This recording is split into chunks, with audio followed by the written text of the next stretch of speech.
अस्सलाम वालेकुम स्टूडेंट्स। आज हम बात करेंगे एक्सेप्शन हैंडलिंग के बारे में। एक्सेप्शन हैंडलिंग में पहले तो हमें ये देखने की ज़रूरत है कि what is an exception. So exception is an event that occurs during the execution of program and it disturbs the normal flow of your program. इसकी एग्जांपल बिल्कुल ऐसी है कि जैसे आप किसी रोड पे ट्रेवल कर रहे हैं और अचानक से आपके सामने कोई गड़ा आ जाए या कोई पत्थर आ जाए तो आपको अपनी गाड़ी को इमीडिएटली स्टॉप करना पड़ता है। So that stone is actually an exception जिसने कि आपकी उस ड्राइविंग को डिस्टर्ब कर दिया है, आपके उस नॉर्मल फ्लो को डिस्टर्ब कर दिया। अब आपके पास मुख्तलिफ पॉसिबिलिटीज हो सकती हैं। अगर तो आपने उस गड़े को या उस पत्थर को टाइमली फोर्सी कर लिया है, so you will definitely take some precautionary measure and divert your vehicle in a direction कि आप उस पत्थर से बच के या उस गड्ढे से बच के निकल जाएं। और अगर खुदा न खास्ता आप इस प्रोसेस में कामयाब नहीं होते तो you will encounter some serious injuries. So, बिल्कुल इसी तरीके से प्रोग्रामिंग के अंदर जब एक एक्सेप्शन अकर होगी तो आपके प्रोग्राम की जो नॉर्मल एग्जीक्यूशन है वो डिस्टर्ब हो जाएगी। अब आपके कोड के अंदर अगर ऐसा कोड मौजूद है जो उस एक्सेप्शन को हैंडल कर सकता है जिसने आपके प्रोग्राम के नॉर्मल फ्लो को डिस्टर्ब किया है, तो आप अपने प्रोग्राम को सेफली एग्जिट कर सकते हैं। आप अपने प्रोग्राम को सही डायरेक्शन में आगे मूव करवा सकते हैं। और अगर आपने उस एक्सेप्शन को प्रॉपर्ली हैंडल नहीं किया तो definitely you will encounter serious consequences like the termination of your program immediately, और आपका प्रोग्राम जो है फिर वहां पे चलना बंद हो जाएगा। अब एक्सेप्शन आती क्यों है? There are different reasons. May be कि आपके यूजर ने गलत इनपुट एंटर की है जिसके नतीजे में आपको uh, आपके प्रोग्राम को एक एक्सेप्शन का सामना करना पड़े। अब गलत इनपुट से मुराद ये है कि जहाँ पे आपको पॉजिटिव नंबर चाहिए था, आपने नेगेटिव नंबर एंटर कर दिया और आपने उस चीज़ को प्रॉपर्ली मैनेज नहीं किया, तो ये भी एक रीज़न है। जहाँ पे आपने कोई वैल्यू भेजनी थी, आपने नल वैल्यू भेज दी, ये भी एक रीज़न है। आपने एरे के इंडेक्स से बाहर जाके कोई वैल्यू को स्टोर करने की या उसको एक्सेस करने की कोशिश करी, तो ये भी एक रीज़न है एक्सेप्शन की। इसके अलावा जो रीज़न हो सकती हैं वो ये है कि आपके पास वो रिसोर्सेज़ जिनकी आपको ज़रूरत है, फॉर एग्ज़ाम्पल कोई फ़ाइल, और वो आपके सिस्टम के अंदर मौजूद नहीं है। ये भी एक वजह बन सकती है एक्सेप्शन की। और आपका जो नेटवर्क है वो किसी वजह से ब्रेक हो गया। तो there are many different reasons that may be the cause of exception to be generated. इन्हीं नेचर और या इन्हीं रीजंस की बेस पे हमारी जो एक्सेप्शन है वो दो तरह की मेजर कैटेगरीज में डिवाइड होती है। एक चेक्ड एक्सेप्शन है और दूसरी अनचेक्ड एक्सेप्शन है। जो चेक्ड एक्सेप्शंस हैं, checked exceptions are usually referred as compile time exception. उसकी वजह ये है कि ये एक्सेप्शंस कंपाइल टाइम के ऊपर अकर होती हैं, या आप यूँ कह लें कि ये ऐसी एक्सेप्शंस हैं जिनको इग्नोर किए बगैर आप अपने प्रोग्राम को कंपाइल नहीं कर सकते। फॉर एग्जाम्पल कि आपने अपने प्रोग्राम के अंदर किसी फाइल का इस्तेमाल करना है, तो आपने ऑब्वियसली फाइल स्ट्रीम को यूज किया होगा और उस फाइल स्ट्रीम को यूज करते हुए आप किसी फाइल को ओपन करना चाह रहे हैं। अब आपका कंपाइलर जो है वो आपकी कंपाइलेशन के दौरान आपको एक एक्सेप्शन से रिलेटेड एक एरर जनरेट करेगा कि अनकॉट एक्सेप्शन है। ये बिकॉज द रीजन इज कि मे बी कि जिस फाइल को हम एक्सेस करना चाह रहे हैं ये फाइल हमें ना मिले, तो कंपाइलर विल बाउंड यू कि आप इस एफ स्ट्रीम के नतीजे में हैंड जनरेट होने वाली एक्सेप्शन को हैंडल करें, उसके लिए कोई हैंडलिंग मैकेनिज्म लिखें। अगर आप ऐसा नहीं करते तो आपका प्रोग्राम कंपाइल नहीं हो सकता। That's why it is called compile time exception. On the other hand, जो अनचेक्ड एक्सेप्शंस हैं, they are usually referred as run time exception, और इन्हें हम कंपाइल टाइम पे इग्नोर कर सकते हैं। कंपाइलर कोई रिस्ट्रिक्शन आपके ऊपर नहीं लगाएगा कि आप इस एक्सेप्शन को कंपाइल टाइम के ऊपर हैंडल करें, because this is due to the reason that a user has entered some invalid value, और दूसरा मे बी कि आपने कोई इंडेक्स से बाहर जाके वैल्यू एक्सेस करने की कोशिश की है। So these are the exceptions that are generated at the time of execution of your program. So they are called as runtime exception. The main difference is in checked exception, your compiler bounds you to write exception handling code at the time of compilation of your program, while in case of runtime exceptions, your compiler says no such compulsion. इन दोनों चीजों के साथ साथ हमारे पास एक तीसरी चीज है, that is called an error, और ये एक्सेप्शंस के साथ है. This is not the kind of exception, लेकिन ये एक्सेप्शन के साथ एग्जिस्ट करती है. जिस क्लास से एक्सेप्शन एक्सटेंड हो रही है, that is the throwable class, वहीं से आपकी एरर की एक क्लास भी एक्सटेंड हो रही है. एरर्स और एक्सेप्शन के अंदर बुनियादी फर्क ये है कि जो एरर है वो इररिपेयरेबल है. वंस एन एरर अकर्स, हम उसकी कोई रेमेडी नहीं कर सकते, जबकि एक्सेप्शन के केस में रेमेडी एग्जिस्ट करती है. तो ये तीन चीजें हमारे पास हैं. अब हम वन बाय वन इन चीजों को डिस्कस कर लेते हैं. सबसे पहले हम देखते हैं कि एक एक्सेप्शन को थ्रो कैसे किया जाता है. लेकिन उससे पहले हम थोड़ी सी ये बात भी कर लें कि एक्सेप्शन हैंडलिंग एक्चुअली क्या है. अभी हमने एक्सेप्शन की बात की है, तो इसी एक्सेप्शन को प्रॉपर वे में मैनेज करना कि आपका प्रोग्राम जो है वो सेफली एग्जिट हो जाए, या उसकी जो एग्जीक्यूशन है वो एक सेफर वे के अंदर कंटिन्यू रहे without disturbing the expected output. This is called exception handling. जो मैंने आपको पहली एग्जांपल दी है, जिसके अंदर मैंने आपको व्हीकल की एग्जांपल दी है, बिल्कुल ऐसे ही है कि if you foresee the stone और the dig out on the road, तो और आप उससे बच के निकल जाते हैं, वो जो प्रोसेस है जिसके थ्रू आप बच के निकल गए हैं, that is actually called exception handling.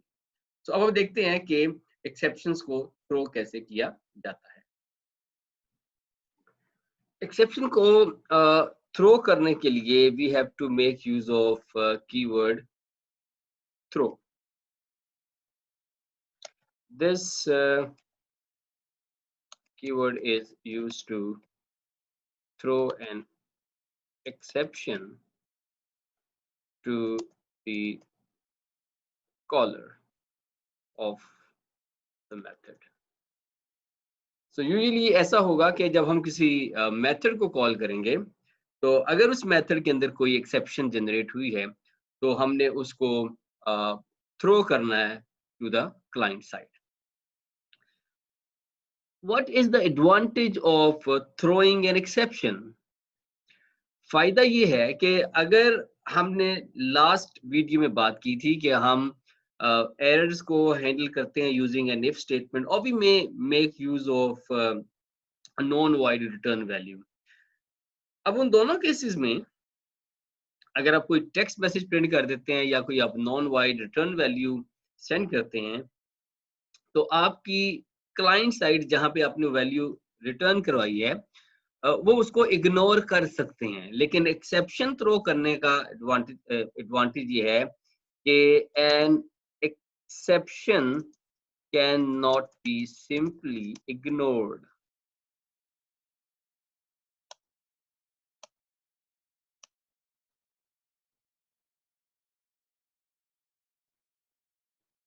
तो एक एक्सेप्शन को हम सिंपली इग्नोर नहीं कर सकते, और we must need to handle और write some handling code to handle that exception.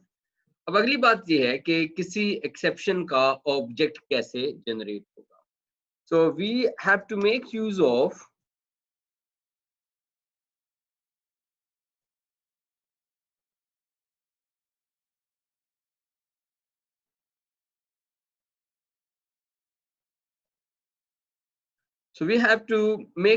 new keyword to create exception object.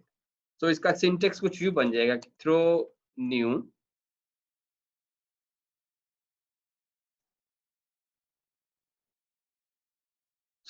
exception name. Exception name will be replaced with the name of the class of the exception.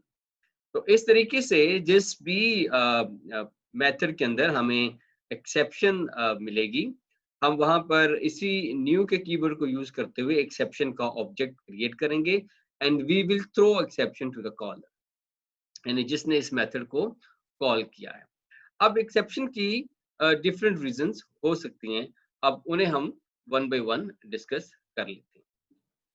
So throw का जो keyword है उसको हमने इस्तेमाल करना है to throw an exception to the caller. अब हम थोड़ी सी बात करते हैं कि थ्रोइंग इन एक्सेप्शन उसका मैकेनिज्म क्या होगा, उसके प्रिंसिपल क्या होंगे, और जब हम एक एक्सेप्शन को थ्रो करवा देते हैं तो उस वो उसके इफेक्ट्स कहाँ-कहाँ पे नजर आएंगे। यानी एक ऐसा मेथड जिस मेथड के अंदर एक्सेप्शन जनरेट हो गई है, उस मेथड के अंदर उस एक्सेप्शन जनरेशन के क्या रिजल्ट्स होंगे, और वो जगह जहां से इस मेथड को कॉल किया गया था और एक्सेप्शन को वहां पर थ्रो किया गया है, इन जगहों पर इस एक्सेप्शन के इफेक्ट्स क्या होंगे। तो अब हम एक्सेप्शन के थ्रो के मैकेनिज्म को और उसके इफेक्ट्स को डिस्कस करते हैं, और उसके बाद फिर हम with the help of code इस चीज को अंडरस्टैंड करेंगे कि ये एक्सेप्शन जो है इसको हमने किस तरीके से हैंडल करना है। सो एक्सेप्शन को जो थ्रो करने के प्रिंसिपल्स हैं, उसको अगर मैं कंपेयर करना चाहूँ विद द रिटर्न वैल्यू, तो exception mechanism is independent of the return value of the method. So it can be used for all methods irrespective of all the return types। तो इसका आपस में कोई रिलेशनशिप नहीं है। अगर किसी मेथड के अंदर एक्सेप्शन अगर हो जाएगी तो, और अगर उस मेथड ने एक्सेप्शन थ्रो कर दी तो रिटर्न वैल्यू नहीं चलेगी, और अगर रिटर्न वैल्यू चलती है इसका मतलब है कि एक्सेप्शन जनरेट नहीं हो सकती। दोनों इंडिपेंडेंट है, एक दूसरे पे डिपेंड नहीं करते। लेकिन अगर किसी मेथड के अंदर एक्सेप्शन अगर हो जाए तो वो प्लेस जहां पर के एक एक्सेप्शन या एरर डिस्कवर्ड हुआ है, that place is called the discovery point and it is distinct from the place कि जहां पे exception ने recover होना है। and usually exception की recovery client side पे करते हैं, but it is also possible कि हम exceptions की recovery को server side पे कर लें, लेकिन उसके फिर अपने कुछ consequences होंगे कि हमें देखना पड़ेगा कि किन केसेस में हमें server side पे exception की recovery करनी है और किन side पे नहीं करनी चाहिए। So discovery is usually at the server method and recovery will be at the client side। और अगर डिस्कवरी सर्वर साइड पे हो जाए और वो डिस्कवरी वहां पर उसकी रिकवरी सर्वर साइड पे पॉसिबल हो, और उसके कोई इम्पैक्ट्स जो हैं, ऐसे इम्पैक्ट्स जो प्रोग्राम की आउटपुट को डिस्टर्ब करते हो, अगर वो क्लाइंट साइड पे नहीं होंगे तो हम रिकवरी को सर्वर साइड पे ही परफॉर्म कर देंगे। लेकिन अगर किसी वजह से एक्सेप्शन की रिकवरी सर्वर पे करने पे कुछ ऐसे कॉन्सिक्वेंसेस का सामना करना पड़ता है कि हमारी आउटपुट डिस्टर्ब हो जाती है, तो फिर हम रिकवरी को क्लाइंट साइड पे करेंगे। सो दो स्टेजेस हैं आपकी एक्सेप्शन थ्रो करने में। पहली स्टेज मैंने आपको बताई है कि you have to create an object of exception class using the new keyword, और उसके बाद आपने उस एक्सेप्शन को थ्रो कर देना है। और जब हम किसी एक्सेप्शन का ऑब्जेक्ट क्रिएट करते हैं तो हम एक स्ट्रिंग जो है उसको एज ए मैसेज, जिसमें डायग्नोस्टिक स्ट्रिंग कहते हैं, उसको हम उसके कंस्ट्रक्टर को भी पास कर सकते हैं, और फिर उस स्ट्रिंग को we can get at the later stage using the get message method of the exception class.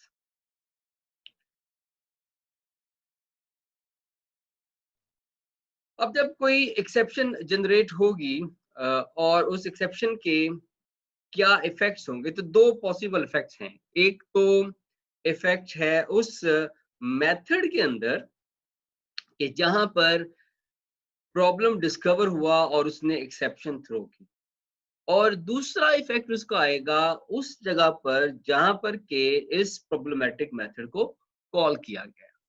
सो जब हम एक्सेप्शन को थ्रो करते हैं तो the point where the problem is discovered and exception is thrown, जो करंट मेथड है उसकी execution immediately वहां पर स्टॉप हो जाती है और फर्दर आपके मेथड की एग्जीक्यूशन नहीं होगी।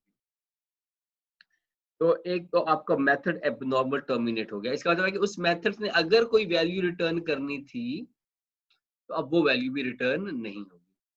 कॉलर साइड पे इम्पैक्ट ये होगा कि अगर तो आपने उस एक्सेप्शन को उस जगह पर हैंडल किया है, तो उस ब्लॉक के अंदर उस इफेक्टेड स्टेटमेंट जिसने जो इफेक्टेड हो गई है इस एक्सेप्शन की वजह से, उस ब्लॉक के अंदर उस स्टेटमेंट से आगे कोई स्टेटमेंट नहीं चलेगी, और उस ब्लॉक से बाहर आके बाकी की स्टेटमेंट चल सकती हैं अगर अपने उसको ऐसा अलाउ किया हुआ है। लिहाजा आपकी जो एग्जीक्यूशन है the rest of the statement वो इनकम्प्लीट रहेगी इस केस में। जैसे कि हमने एक एग्जांपल दी हुई है कि for example string phone is equal to detail dot get phone. Get phone method में अगर प्रॉब्लम आया है तो इस स्टेटमेंट से आगे की स्टेटमेंट जो है वो आपके कोड के अंदर नहीं चलेगी। तो दो जगहों पर इसका इफेक्ट आपको नजर आए।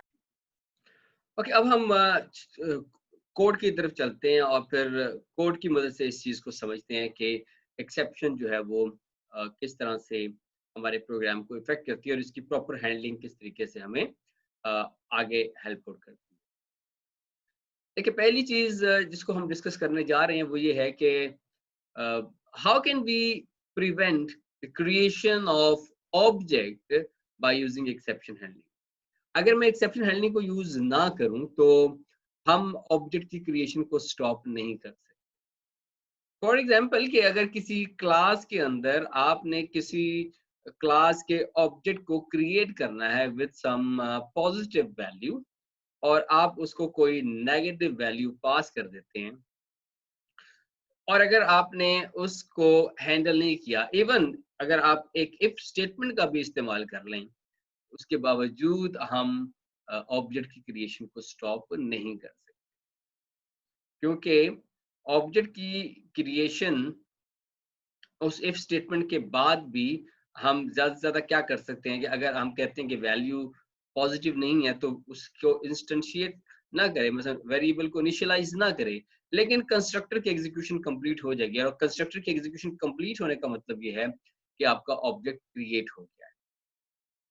अब हम ये देखते हैं कि अगर हम एक्सेप्शन को यूज करें तो हम ऑब्जेक्ट की क्रिएशन को कैसे स्टॉप कर सकते हैं।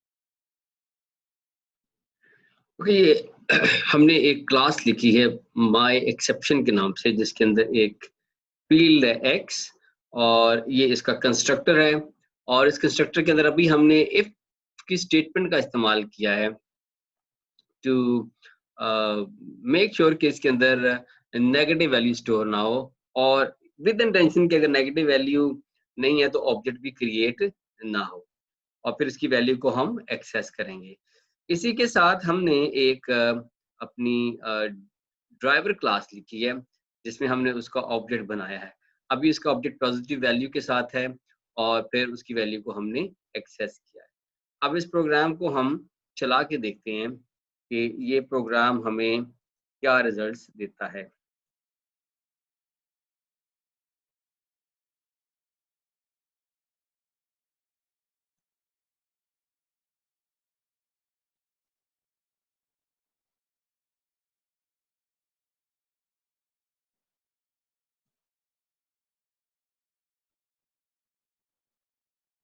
तो हमें 123 वैल्यू यहाँ पे मिली।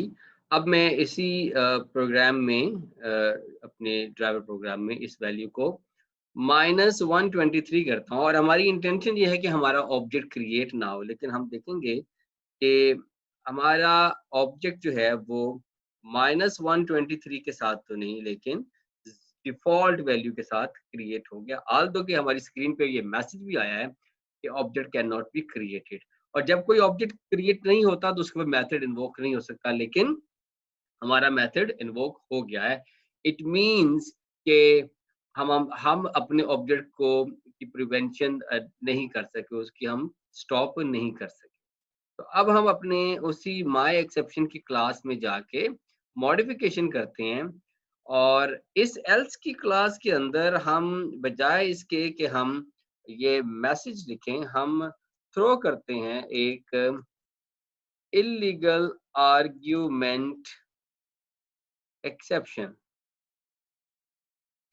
और इसके अंदर मैं मैसेज देता हूँ object can not be created. Illegal argument exception pre defined class है, इसके अंदर मौजूद है एक्सेप्शन की क्लासेस। इसका मतलब मेरा आर्गुमेंट एक्सेप्टेबल नहीं है और अगर हम चाहें तो हम अपनी एक्सेप्शन भी लिख सकते हैं, लेकिन अभी मैं क्योंकि हमने अपनी एक्सेप्शन नहीं लिखी तो हम प्री डिफाइंड एक्सेप्शन के साथ चलते हैं, इल्लीगल आर्गुमेंट एक्सेप्शन।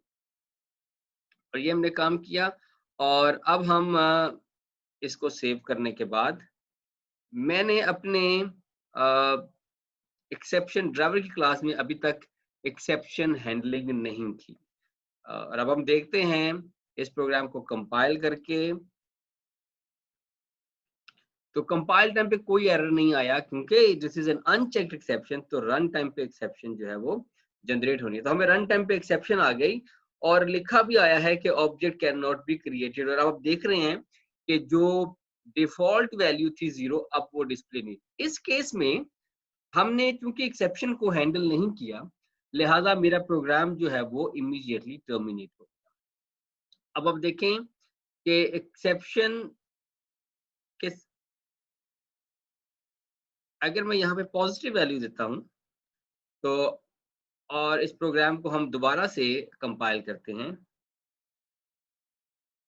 तो कोई एक्सेप्शन जनरेट नहीं हुई। सो एक्सेप्शन हैंडलिंग की मदद से हमने ऑब्जेक्ट की क्रिएशन को प्रिवेंट कर लिया है, हमने उसको रोक लिया है। सो हमने पहली चीज देख ली है कि हमने किस तरीके से एक्सेप्शन को थ्रो करवाना है। अगली चीज ये है कि इस एक्सेप्शन को हैंडल कैसे करना।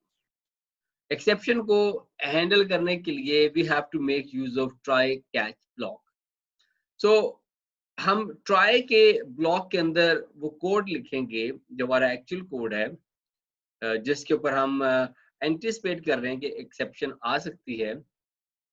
तो हम अपने कंपाइलर कहते हैं कि ट्राई दिस कोड, और अगर वो कोड सक्सेसफुली नहीं चलता and there is some exception, तो we have the following catch blocks जो कि उस एक्सेप्शन को कैच कर सकते हैं। इसी एक्सेप्शन हैंडलिंग के अंदर कैच ब्लॉक के साथ एक और ब्लॉक भी होता है जिसे हम कहते हैं फाइनली ब्लॉक। और फाइनली ब्लॉक का काम ये है कि उस ब्लॉक ने इन ऑल केसेस एग्जीक्यूट होना ही है। नंबर एक, अगर आपके प्रोग्राम के अंदर कोई एक्सेप्शन जनरेट नहीं हुई तब भी आपका फाइनली ब्लॉक चलेगा। अगर आपके प्रोग्राम के अंदर एक्सेप्शन जनरेट हो गई और वो एक्सेप्शन हैंडल नहीं हुई तब भी फाइनली ब्लॉक चलेगा। अगर आपके प्रोग्राम के अंदर एक्सेप्शन जनरेट हो गई और वो एक्सेप्शन प्रॉपरली हैंडल भी हो गई, मींस वो कैच भी हो गई, तब भी आपका फाइनली ब्लॉक बनेगा। सो इट मींस कि फाइनली ब्लॉक ने हर केस में चलना है। अब why do we need a finally block? Finally block को हम यूजुअली यूज करते हैं to release the system resources. For example कि अगर हमने एक डेटाबेस का कनेक्शन एस्टैब्लिश किया था, तो डेटाबेस का जब कनेक्शन एस्टैब्लिश होता है तो हम इसलिए सिस्टम का रिसोर्स यूज कर रहे हैं। और अब अगर आपके प्रोग्राम के अंदर किसी वजह से एक्सेप्शन आ गई है तो हमें उस डेटाबेस कनेक्शन को रिलीज करना है। अगर आपके प्रोग्राम के अंदर एक्सेप्शन नहीं आई, एक्सेप्शन सक्सेसफुली हैंडल हो गई है और अब हमें उस डेटाबेस कनेक्शन की जरूरत नहीं है, तब भी हमने उस कनेक्शन को रिलीज करना है। या आपने कोई फाइल ओपन की, उस फाइल को आपने क्लोज करना है, तो फिर हम फाइनली ब्लॉक को यूज करते हैं so that we can safely release the system resources. अब हम देखते हैं पिक्टोरियली कि एक्चुअली ये ट्राई, कैच और फाइनली ब्लॉक किस तरह से एग्जीक्यूट होते हैं। सो अब देखते हैं कि sequence of flow of event कैसे होगा। सबसे पहले तो आपका ट्राई ब्लॉक चलेगा और एक फॉर एग्जांपल के एक थ्रो स्टेटमेंट जो है वो आपको एनकाउंटर हुई है, और उस थ्रो स्टेटमेंट के नतीजे में आपका मैचिंग कैच ब्लॉक चलेगा। यानी पहला ब्लॉक फॉर एग्जांपल केस में अनमैच था, दूसरा कैच ब्लॉक मैच कर गया, और देन फिर हम नेक्स्ट स्टेप की तरफ चले जाते हैं। अगला केस ये है कि अगर आपके पास कोई थ्रो एक्सेप्शन थ्रो नहीं हुई तो हम बगैर किसी कैच ब्लॉक को चेक किए सीधे नेक्स्ट स्टेप पे चले जाते हैं। यानी आपके प्रोग्राम के अंदर कोई एक्सेप्शन जनरेट हुई ही नहीं है तो हमें किसी कैच ब्लॉक को मैप करने की जरूरत नहीं है। तीसरा केस ये है कि अगर आपने एक थ्रो स्टेटमेंट एनकाउंटर किया, यानी आपके पास एक एक्सेप्शन थ्रो हुई, मैच कर गया, मैच करने के बाद फाइनली ब्लॉक अगर एग्जिस्ट करता है तो वो चलेगा, और फिर आप नेक्स्ट स्टेप पे चलेंगे। और एक्सेप्शन का जो फ्लो है वो हमने पहले डिस्कस किया कि वो नॉर्मल फ्लो को डिस्टर्ब करता है, और जो एक्सेप्शन अक्कर होगी तो जो स्टेटमेंट है उसकी जो नेक्स्ट स्टेटमेंट है वो एग्जीक्यूट नहीं होंगी। अब क्या हमारी एक्सेप्शन कॉट हुई है, अगर हुई है तो कहाँ पे कॉट हुई है, और कैच ब्लॉक पे कौन सी स्टेटमेंट एग्जीक्यूट है, एंड हमारा फाइनली ब्लॉक कहाँ पे है। यानी एक फ्लो बनेगा कि एक कैच ब्लॉक के बाद अगर कोई फाइनली ब्लॉक है तो उस फाइनली ब्लॉक ने भी एग्जीक्यूट होना है। सो अगर हम बात करें तो this is the complete template. एक ट्राई है statement that could throw an exception, और उसके बाद कैच है, उनमें से कैच मैचिंग कैच ब्लॉक चलेगा, और उसके बाद फिर फाइनली चलेगा, और फिर अदर चलेगा। वन कैच ब्लॉक मैक्सिमम चल सकता है, एक से ज्यादा कैच ब्लॉक नहीं चलते। बिल्कुल ऐसे ही है जैसे आपकी जो इफ कंडीशन मैच कर जाए तो वो इफ कंडीशन चलती है, बाकी नहीं चलती। बिल्कुल इन द सेम वे जो कैच ब्लॉक मैच करेगा सिर्फ वो कैच ब्लॉक चलेगा। अगर कोई कैच ब्लॉक मैच नहीं करता तो इसका मतलब है कि आपकी एक्सेप्शन कैच नहीं हो पा रही। और अगर एक्सेप्शन फॉर एग्जांपल कैच हो गई है, कैच ब्लॉक चल गया है, तो उसके बाद अगर वहां पे कोई फाइनली ब्लॉक है तो वो फाइनली ब्लॉक एग्जीक्यूट होगा। अब हम अपने वापस एग्जांपल पे जाते हैं और उसके कोड के अंदर ट्राई कैच ब्लॉक लगाते हैं। सो यहाँ पर हम try catch,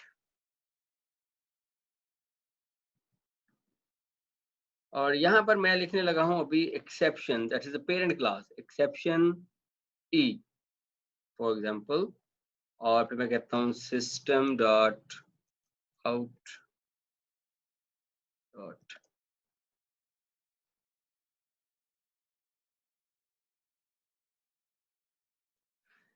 So remember this e is the object of exception।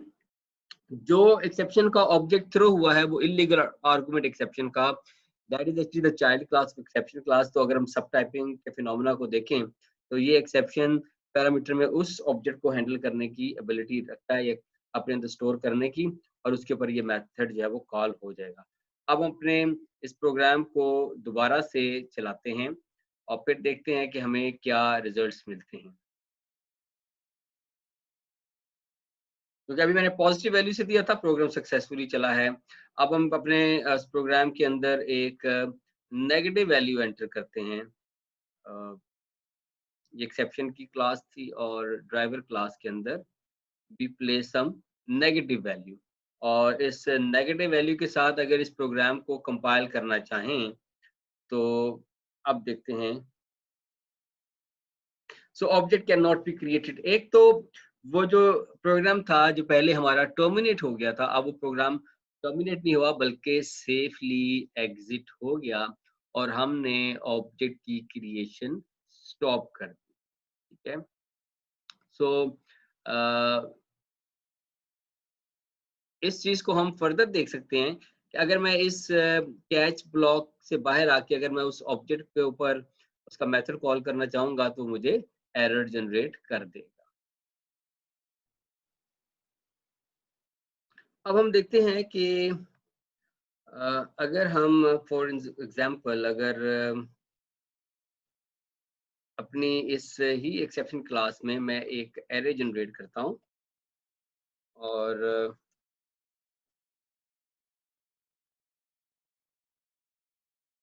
उस एरे को मैंने इनिशियलाइज कर दिया है with some value, so it indicates that the size of array is 5। और अब हम एक मेथड लिखते हैं, और उस मेथड के अंदर फॉर एग्जांपल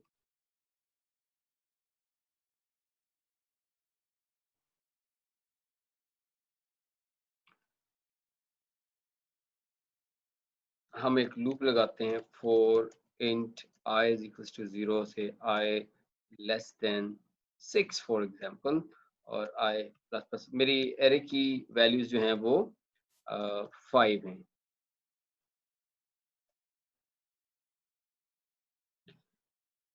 सो जब आपकी एरे इंडेक्स नंबर 5 पे पहुंचेगी तो ये एक एक्सेप्शन जनरेट कर देगी, क्योंकि उस केस में आपका जो इंडेक्स है वो आउट ऑफ द बाउंड चला जाएगा। अब एक्सेप्शन ड्राइवर की क्लास के अंदर इसको हम 123 ही रहने देते हैं और अब हम कहते हैं exp.print।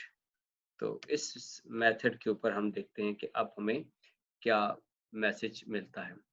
सो अगेन कंपाइलेशन की तरफ चलते हैं। इसको कंपाइल किया मैंने। ये आपको जो ये जो 5 नजर आ रहा है last one, this is actually exception at the index number 5, 0 1 2 3 4 और इंडेक्स नंबर 5 के ऊपर एक्सेप्शन जो है वो जनरेट हो गई है।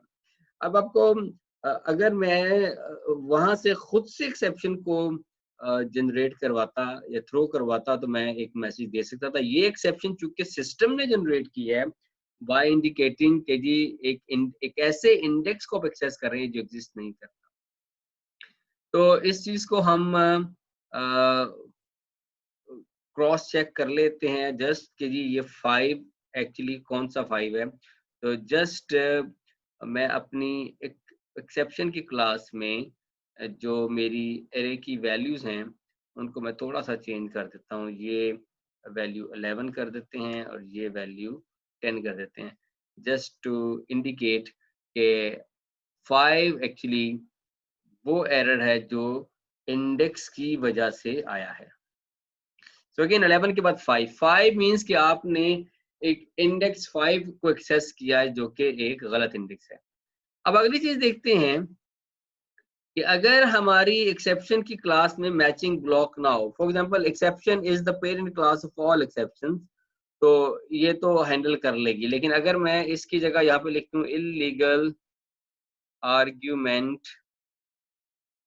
एक्सेप्शन, तो अब आप देखें कि मेरे पास दो तरह की एक्सेप्शंस यहाँ पे जनरेट हो रही हैं। पहले केस में एक नेगेटिव वैल्यू जो कि इल्लीगल आर्गुमेंट बनता है और दूसरे केस में मेरा array index out of bound. मैंने सिर्फ एक एक्सेप्शन हैंडल की है। अगर आपका एक्सेप्शन का मैचिंग ब्लॉक ना एग्जिस्ट करता हो तो तब आपका कोड क्या बिहेव करेगा। यस, तो ये अगेन आपको ये 5 नजर आ रहा है। इस केस में उस एक्सेप्शन जनरेट हुई और एक्सेप्शन का मैचिंग ब्लॉक उसे नहीं मिला, लिहाजा इसने एक्सेप्शन को प्रोग्राम को इमीडिएटली टर्मिनेट कर दिया। अब अगर मैं इस जगह पर आकर एक और कैच ब्लॉक लिख दूं और वो है array index out of bounds और आई थिंक इसके साथ एक्सेप्शन का वर्ड आएगा और फिर ई।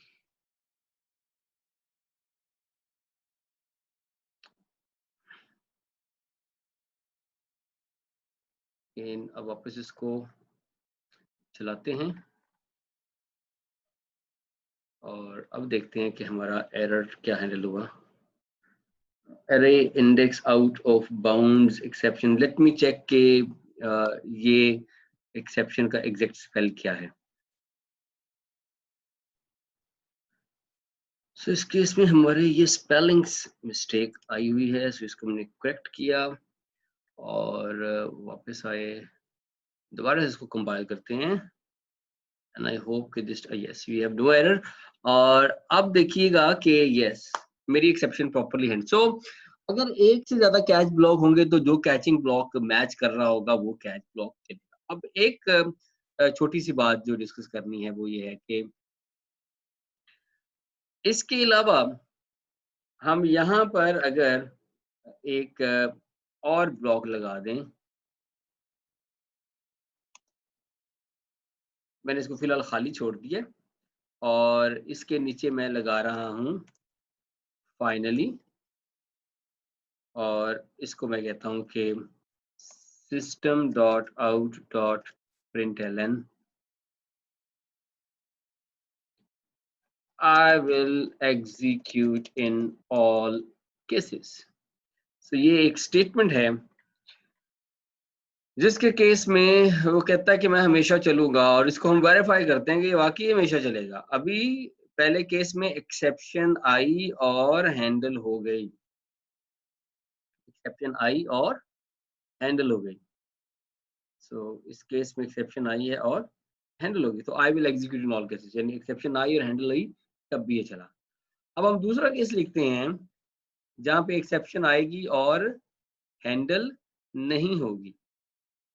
तो यहाँ से मैं ये कैच ब्लॉक निकाल रहा हूँ और फाइनली को हमने लिख दिया। उसको दोबारा से चलाते हैं। एक्सेप्शन आई और हैंडल नहीं हुई, उसके बावजूद I will execute in all cases, ये चला। आखिरी केस, एक्सेप्शन आई ही नहीं, उस केस में हम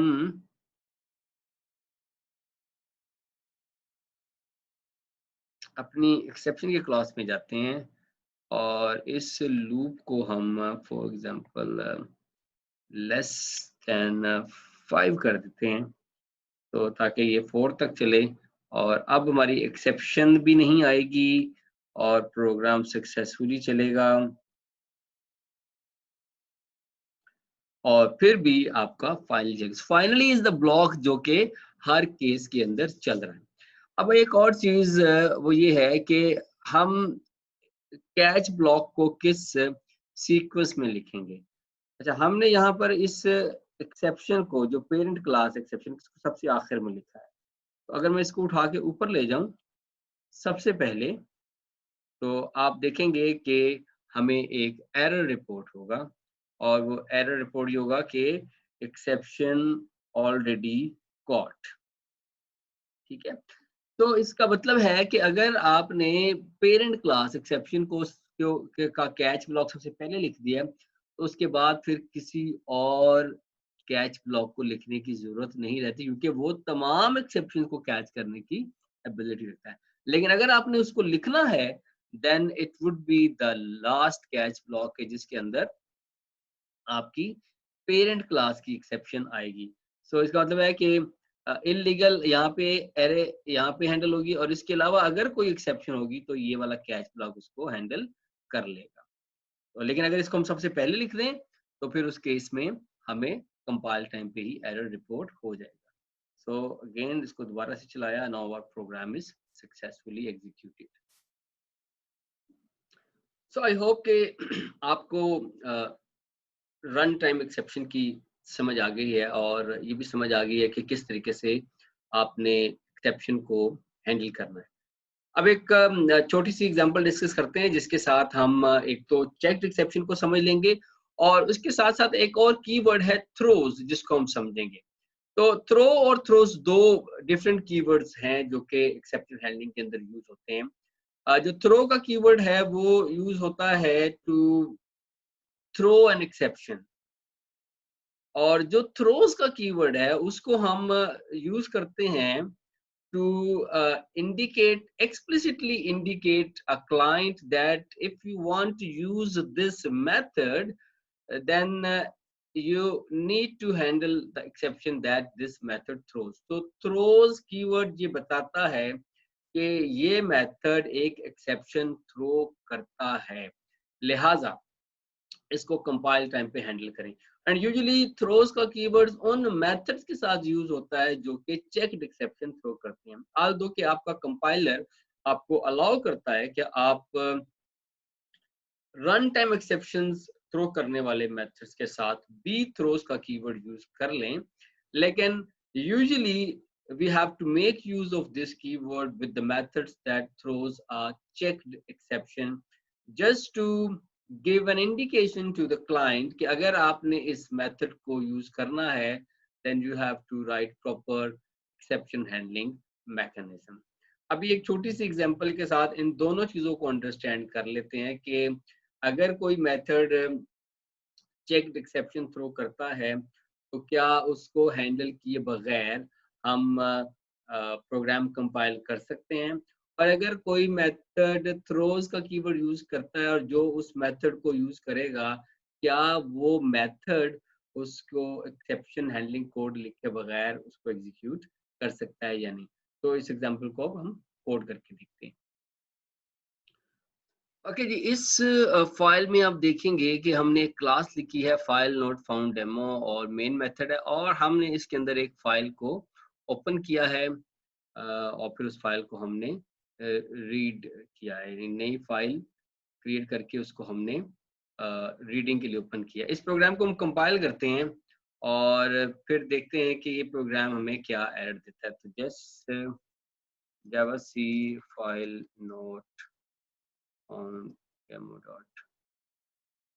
So error, unreported exception, file not found exception must be caught or declared to be thrown.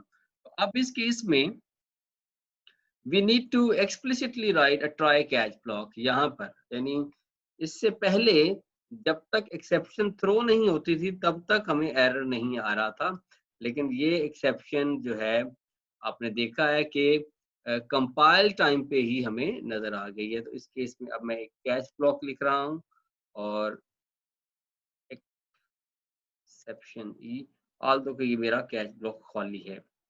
और अब हम इसको कंपाइल करते हैं तो हमारा ये प्रोग्राम सक्सेसफुली कंपाइल हो गया। Now let's see the make the use of throws keyword.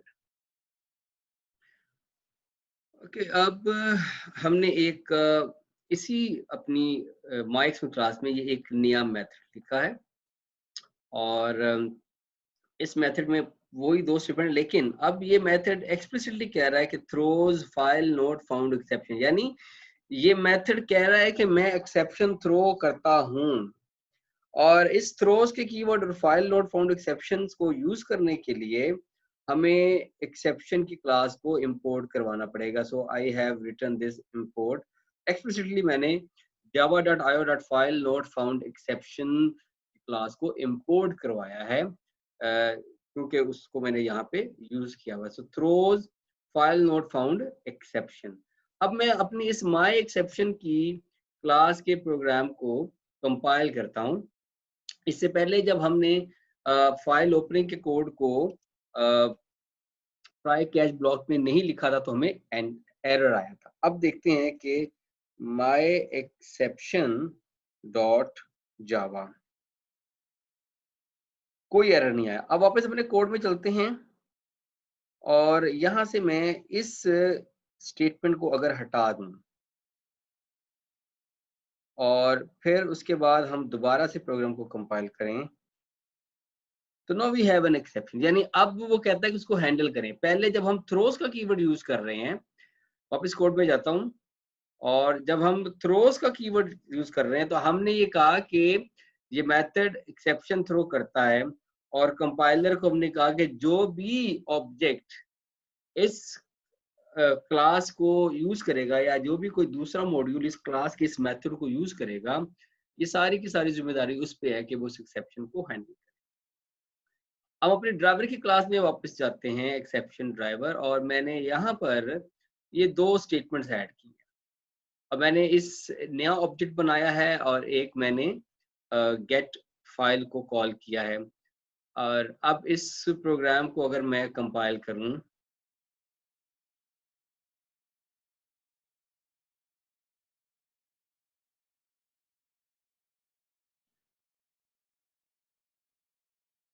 अच्छा सॉरी, फाइल का नाम हमने गलत लिख दिया है,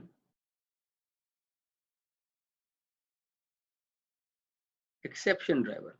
सो उसने कहा कि unreported exception file not found must be caught और डिक्लेयर टू बी थ्रोन, उस लाइन पे हमें एक्सेप्शन जनरेट होगी। No going back to the code, exception driver में जाते हैं और इसको भी हम ट्राई, और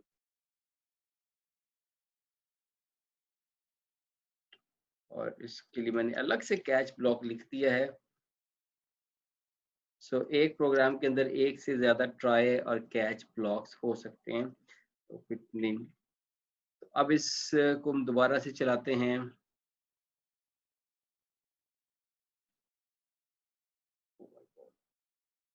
error.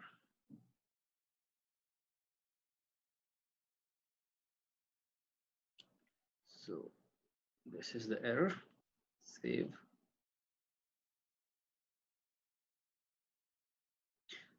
So now this program is error free. और इसकी अगर हम एग्जीक्यूशन करना चाहें तो this will execute successfully. So students, I hope के आपको ये बात बड़े अच्छे तरीके से अंडरस्टैंड हो गई होगी कि हम एक्सेप्शन हैंडलिंग को क्यों यूज करते हैं, और इसके साथ साथ ये चीज भी समझ आ गई होगी कि एक्सेप्शन हैंडलिंग को यूज कैसे करना है। हमने एग्जाम्पल्स की मदद से ये अंडरस्टैंड किया है कि चेक्ड और अनचेक्ड एक्सेप्शन में क्या फर्क है, और checked exception compile time exception क्यों कहलाती है, अनचेक्ड एक्सेप्शन रन टाइम पे होती है और उसको हैंडल ना भी करें तो क्या इफेक्ट है।